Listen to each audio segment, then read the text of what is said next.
मैं मेरी तरफ से कुछ सजेशंस, कुछ सामग्री और कुछ रणनीति आप तक पहुंचाना चाहूँगा, जो आपको अपनी रणनीति बनाने में, अपनी पाठ्य सामग्री के चयन करने में और समय प्रबंधन करने में सहायता करेगा।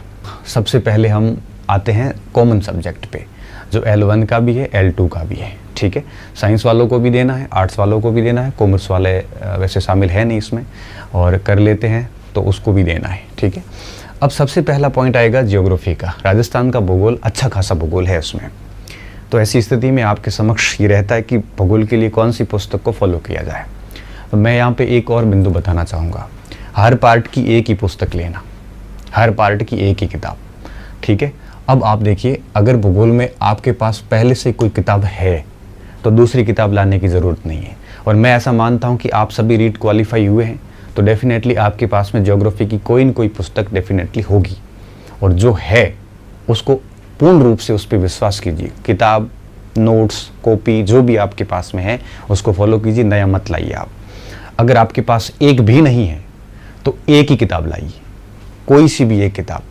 आप कोई सी भी ला सकते हो, आप पैनोरमा ला सकते हो, आप सिखवाल को ला सकते हो, आप अगर चाहें तो लक्ष्य को भी पढ़ सकते हो, तो आप हरिमोहन सक्सेना को भी पढ़ सकते हो। लेकिन हरिमोहन में एक दिक्कत है, दिक्कत यह है कि इसमें फैक्चुअली काफ़ी सारी मिस्टेक्स है, इसको अपडेट नहीं किया गया है। तो इन दोनों में से कोई भी लेटेस्ट अंक या पुराना अंक जो भी आपके पास में है, जो अभी तक पढ़ा है आपने, वही पढ़िए। आप अगर ये कह रहे हैं इसके अलावा आपके पास कोई और भी किताब है तो उसको ही फॉलो कीजिए। जो है तो नई लाना मत, अगर नहीं है तो इनमें से कोई एक ले आना। और फिर ये सारा का सारा भौगोलिक स्वरूप वगैरह वगैरह, ये सारे पॉइंट्स बहुत क्लियर पॉइंट पढ़े, आप इसको बढ़िया तरीके से पढ़ लेना। राजस्थान बोर्ड की मैं बात करूं, उसमें आपके पुरानी राजस्थान अध्ययन चलती थी, तो उनमें और इनमें बहुत ज़्यादा फ़र्क नहीं है, तो आप वो नहीं पढ़े, क्योंकि अगर आप ये पढ़ रहे हैं तो उनकी ज़रूरत नहीं है। तो इतना कुछ कर लेना इस भूगोल के अंदर। ठीक है, तो ये भी भूगोल के टॉपिक हैं सारे के सारे। तो इतना कुछ भूगोल के टॉपिक सारे आपको इनमें से किताब में मिल जाएंगे। ठीक है, तो एक बुक लाके उसको बढ़िया तरीके से तैयार करना। नोट्स बनाने की ज़रूरत नहीं, क्योंकि अभी इतना समय नहीं कि आप एक एक किताब पॉइंट को नोट बना के लिखो। तो जिनको भी पढ़ा है आपने, पहले उसी को आप बढ़िया तरीके से पढ़ते रहिए, ताकि हमारा रिवीजन बार बार होता रहेगा। ठीक है, कोचिंग के नोट्स है आपके पास किसी भी कोचिंग सेंटर्स के, तो वही पढ़िए, फिर बुक्स लाने की ज़रूरत नहीं है। तो ये सारी चीज़ें कर लीजिए, कोई एक गाइड से काम चलेगा नहीं। क्यों? क्योंकि इस बार काफ़ी सारे पार्ट जोड़ दिए गए हैं। तो ये तो बात होगी इसकी भूगोल की। अब बात करते हैं इतिहास और संस्कृति की। इतिहास और संस्कृति के लिए मैं फिर वापस वही बात दोहरा रहा हूँ, अगर आपने पहले से ही जिस पुस्तक से पढ़ा है बार बार पढ़िए, उसी को पढ़िए, नई लाना मत। लेकिन अगर आपको लग रहा है कि मैंने कोई पुस्तक पढ़ी नहीं है, अच्छे से पढ़ी तो है, पढ़ी नहीं है, तो मैं ये कहूँगा कि इतिहास और संस्कृति दोनों के लिए हमारे मित्र पवन जी की पुस्तक आती है, पवन भंवरिया की, नाथ प्रकाशन से आती है। इतिहास की अलग आती है और संस्कृति की अलग आती है। छोटी छोटी पुस्तकें हैं और उसको आप आराम से निकाल सकते हो। तो अगर आपके पास कोई किताब नहीं है तो ये दो मैं सजेस्ट कर रहा हूँ। ये किताबें लाके राजस्थान की इतिहास और संस्कृति कंप्लीट वो कवर कर रही है, उसको बढ़िया से पढ़ लेना। आप सोच रहे हो कि नहीं मेरे पास पहले से लक्ष्य, पैनोरमा, सिखवाल या कोई भी पहले से किताब है और मैंने 2-3 बार पढ़ रखी है, तो मेहरबानी करके ये मत लाना। क्यों? क्योंकि फिर आप कंफ्यूज हो जाओगे। कंटेंट सेम है लगभग सभी में, बस इसमें थोड़ा सा शॉर्ट है लेकिन सफिशिएंट है। ठीक है, अब यहाँ पे एक मस्तिष्क में, दिमाग में एक और भी बात आ रही होगी कि 6ठी, 7वीं और 8वीं इसमें हमारा राजस्थान चलती है, 9वीं और 10वीं इसमें भी राजस्थान जीके की किताबें 2 चलती है। यहाँ 5 किताबें राजस्थान जीके की और भी हैं।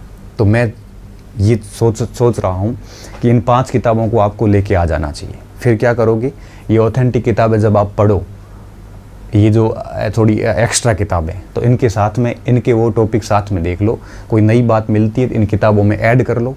और एक बार ऐसे कर लोगे उसके बाद ये किताबें वापस आपको देखनी नहीं पड़ेगी, क्योंकि इसमें कंटेंट जो है बहुत शॉर्ट में है।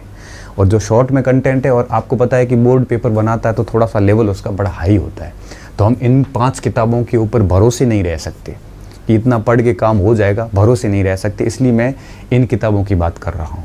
लेकिन साथ साथ में कुछ फैक्ट इनमें ऐसे पढ़े हैं जो इन बड़ी किताबों में भी कई बार नहीं मिलते। तो ऐसी स्थिति में क्या करना, जैसे आप राजस्थान इतिहास की किताब पढ़ रहे हैं, पहला टॉपिक आपने सभ्यताओं का लिया, तो इनमें से कौन सी किताब में सभ्यता पाठ है, वो किताब अलग करके साथ में आपने इस पुस्तक से जैसे बढ़िया देख लिया इससे या लक्ष्य से जहाँ कहीं से भी, तो उसके बाद में उसको देखने के बाद में साथ में ये पुस्तक खोलिए और इसकी सभ्यता वाले पाठ चेक करिए। उसमें से जैसे मान लो कि 3 चीज़ें नहीं मिली तो आपको इस किताब के साइड में ऐसे नोट करके और उसको डाल दो, ताकि क्या होगा कि ये सारा कंटेंट इन पुस्तकों के अंदर समायोजित हो जाएगा और फिर आपका कॉन्फिडेंस भी हाई हो जाएगा कि भाई मैंने राजस्थान की किताबें भी देख ली है और इसमें पूर्णता का आभास होगा, एक अच्छा सा कॉन्फिडेंस डेवलप होगा।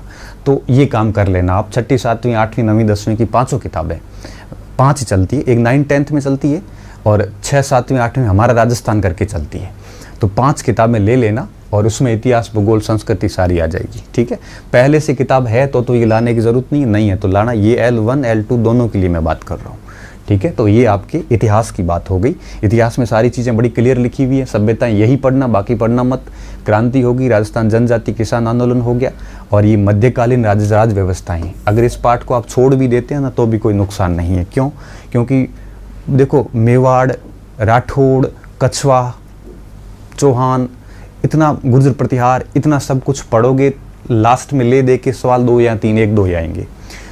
फिर भी शॉर्ट में आप देख लेना छोटा छोटा कौन सा राज्य किस राजवंश कहाँ पे था, मुख्य राजाओं के देख लेना, जिन राजाओं के स्पेशली संबंध मुगल काल और सल्तनत काल के शासकों से रहे हैं। जैसे चौहान पढ़ रहे हो तो पृथ्वीराज को देख लो, अर्णोराज को देख लो, कानड़ा देव को देख लो, उधर रणथंभौर से हमीर को देख लो, थोड़ा बहुत आपके उसको विग्रहराज चतुर्थ को देख लो। मेन शासकों का देख सकते हो, सभी देखने की ज़रूरत नहीं पड़ेगी। बाकी तो सारी चीज़ें बड़ी क्लियर तरीके से लिखी गई हैं। संस्कृति में सारे के सारे पॉइंट वापस क्लियर हो जाएंगे। ठीक है, और राजस्थानी भाषा की जहाँ तक बात है तो उसके लिए आप 6ठी 7वीं 8वीं 9वीं 10वीं में जो मिलता है वो तो पढ़ना ही है।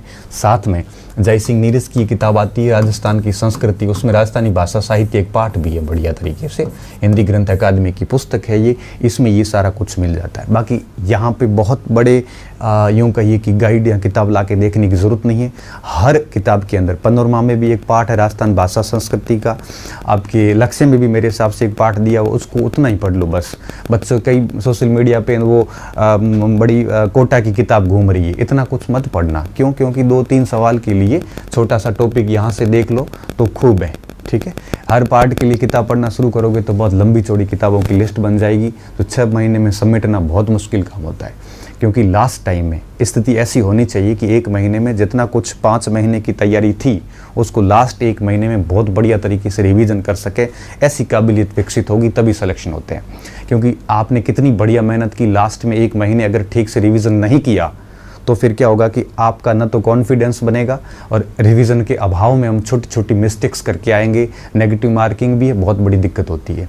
इसलिए कहता हूँ कि लिमिटेड मटेरियल रखना और उसको बार बार अध्ययन करना, ताकि नेगेटिव वहाँ पे अटेंड ना हो और कोई कन्फ्यूज़न ना बने। जो आ रहा होगा वो स्पष्ट होगा, नहीं आ रहा होगा वो छोड़ देंगे हम। ठीक है, तो ये भाषा साहित्य में आप कर सकते हो। फिर राजस्थान का सामान्य ज्ञान आ जाता है। ठीक है, सामान्य ज्ञान में वैसे कुछ स्पेशली ज़्यादा कुछ है नहीं। जैसे आप भूगोल पढ़ते हैं तो उसमें देखो अनुसंधान केंद्र सारे उसमें आ जाते हैं, चाहे बकरी अनुसंधान हो, चाहे ऊँट अनुसंधान हो, ये खेती में पशुधन में सारे अनुसंधान केंद्र आ जाते हैं। प्रतीक चिन्ह आपको राजस्थान की सारी 6ठी 7वीं 8वीं 9वीं 10वीं में भी मिलेंगे। लक्ष्य वगैरह जो पढ़ोगे भूगोल के लिए उसमें भी ये सारे टॉपिक मिल जाएंगे। तो ये तो वैसे ही आ गए। करंट अफेयर पढ़ोगे तब खिलाड़ी वैसे ही साथ में हो जाएंगे। ठीक है, इतिहास संस्कृति पढ़ोगे तो मंदिर मस्जिद गिरजा वगैरह ये सारे उसमें वैसे ही आ जाएंगे। नगर और स्थल जब भी आप इतिहास पढ़ोगे तो नागदा भी आएगा, चित्तौड़ भी आएगा, नाथद्वारा भी आएगा। संस्कृति में ये नगर वैसे ही उसमें साथ में आ जाएंगे, तो अलग से देखने की ज़रूरत नहीं है। भूगोल पढ़ोगे तब राजस्थान की उद्योग यूं ही शामिल हो जाएंगे। ठीक है, और अब बचा क्या, ये योजनाएं बची, एक योजना, दूसरी योजना, और इसके अलावा इन योजनाओं के लिए क्या करना है आपको, मैं आपको बता देता हूँ। वैसे तो क्या है कि एग्ज़ाम से पहले कोई न कोई बुक आ जाएगी योजनाओं की, फिर भी राजस्थान की योजनाओं के लिए सूजस की वेबसाइट पे जाके आप योजनाएं डाउनलोड कर सकते हो। इसके अलावा आप आर्थिक समीक्षा लाओ, और आर्थिक समीक्षा के अंदर आपको कई सारे पाठ मिलेंगे, जिसमें आपको क्या करना है, जितने भी स्वास्थ्य से संबंधित जो पाठ है उसमें योजनाएं लिखी हुई है वो पढ़ लो, शिक्षा से संबंधित पाठ है वो योजनाएं पढ़ लो, और भी कई सारी योजनाएं उसमें लिखी हुई, वहाँ से योजनाएं पढ़ी जा सकती है। और अगर आप कोई भी, मेरे हिसाब से कोई न कोई कुछ दिनों में कोई न कोई गुटका आ ही जाएगा जिसमें सारी योजनाएं लिखी हुई होगी, तो योजनाएं पढ़ लेना। और ये पॉलिटी का टॉपिक है, तो इस पॉलिटी के टॉपिक को आप है वो राहुल चौधरी की पुस्तक से देख लो। राजस्थान की राहुल चौधरी की पुस्तक आती है, राजस्थान का ये राजनीतिक व्यवस्था। इसमें राजनीतिक और प्रशासनिक व्यवस्था पूरी लिखी हुई है। पूरी मतलब ये होगा कि इसमें आपके सचिवालय भी आ जाएगा, मुख्यमंत्री भी आएगा, कलेक्टर भी आएगा, पटवारी भी आएगा, तहसीलदार भी आएगा, ये कंप्लीट इसमें मिल जाएगा। छोटी पुस्तक है, बढ़िया आराम से इसको पढ़ लेना, एक पुस्तक ही पर्याप्त है, ठीक है। अगर आप कह रहे हो नहीं मैंने सर लक्ष्य वगैरह से पहले पढ़ रखी है, तो फिर वही पढ़ना, इसको लाने की ज़रूरत नहीं है, ठीक है। 6ठी 7वीं 8वीं 9वीं 10वीं का सहारा ले लेना। कोई नई बात मिले तो इस किताबों में नोट कर लेना, नहीं मिलती है तो कोई बात नहीं। तो ये तो हो गया आपकी राजस्थान का सामान्य ज्ञान, ठीक है। फिर आता है शैक्षिक परिदृश्य। अब शैक्षिक परिदृश्य की अगर मैं बात करूं, देखो ये सारे L1 L2 दोनों का कॉमन चल रहा है अभी तक। अब अगर शैक्षिक परिदृश्य की बात करूं तो मैं एक चीज़ मैं बता देता हूं आपको, इसके लिए कोई न कोई पुस्तक कुछ 10-15 दिन के अंदर अंदर आ जाएगी, तो आपको ज़्यादा परेशानी होगी नहीं। फिर भी मेरी तरफ से भी मैं बता देता हूं, शिक्षण अधिगम के नवाचार। अब आप फर्स्ट ग्रेड के नाथ प्रकाशन की अभी पुस्तक चल रही है, ठीक है, वो ला सकते हो। वैसे अभी वो चल रही उतनी ज़्यादा रेलेवेंट है नहीं, तो आप कुछ दिन के लिए वेट कर लीजिए, कोई न कोई गाइड आ जाएगी मार्केट में, क्योंकि इसकी कोई ऑथेंटिक पुस्तक आती नहीं है। जैसे संबंधित समितियां, तो आपको यहाँ पे SMC SDMC पढ़नी पड़ेगी। 10 दिन के अंदर आप देखना मार्केट में कोई न कोई पुस्तक आ जाएगी। और नाथ की मुझे ज़्यादा ठीक लगती है, फर्स्ट ग्रेड में भी बढ़िया किताब आई थी, वो लेके पढ़ लेना, ठीक है। अब शिक्षा नीति है तो आप उसका थोड़ा वेट कर लीजिए, उस पर कर लीजिए, ज़्यादा अच्छा रहेगा ये, ठीक है। और अब ये सारी चीज़ें आपको किसी न किसी गाइड से देखनी पड़ेगी। अभी कोई गाइड आई नहीं है, कुछ दिन में आ जाएगी, तब आपको गाइड ले लेना। जहाँ तक बात समसामयिक विषय की आती है, तो उसमें देखो योजना है तो वापस वो की वो शामिल हो जाएगी, जो मैंने थोड़ी देर पहले आपको बताई। बाकी राजस्थान की ही समसामयिक पढ़नी है आपको, दूसरी भारत या विश्व की नहीं पढ़नी, और 1 साल की पढ़ लेना। पूरे 2022 की घटनाएँ कंप्लीट कर लेना, ठीक है। जनवरी 2022 से लेकर करंट देख लेना, ठीक है, 22 से लेकर और जनवरी 23 तक का पूरा देख लेना, ठीक है। किससे देख सकते हो आप उसमें से कोई भी एक किताब, आप मूमल देख सकते हो, आप राजस्थान की क्रोनोलॉजी आती है उससे देख सकते हो, आप है वो और भी कोई राजस्थान की कोई भी एक आधी किताब आती है, विनोद स्वामी की किताब आती है, तो कोई भी एक पुस्तक ले लो और उससे सामान्य घटनाएं देखते रहो। ज़्यादा कुछ होता नहीं है इसमें वैसे भी, तो एक आधी कोई भी मंथली पुस्तक लाओ और उसको आराम से देखते रहो। राजस्थान की योजनाएं मैंने ऑलरेडी आपको बता दी, ठीक है। अब बात आती है इसके बाद में ये RTE एक्ट, ठीक है। RTE एक्ट आप गूगल पे जाइए और RTE एक्ट 2009 भारत सरकार का और RTE रूल्स राजस्थान सरकार के 2011 के, दोनों डाउनलोड कर लो और दोनों के लगभग 25 एक पेज हैं, वो प्रिंट कर लो और उसमें से सारी चीज़ें अच्छे से समझ के पढ़ लो, पुराने प्रश्नों को देखते हुए, क्योंकि यहाँ से लगभग 5-6 प्रश्न आने की गुंजाइश बन रही है, ठीक है। बाकी गाइड्स में भी आ जाएगा, लेकिन खुद मूल ओरिजिनल डॉक्यूमेंट्स डाउनलोड करके पढ़ोगे तो ज़्यादा अच्छा रहेगा, ठीक है। ये काम किया जा सकता है इसमें।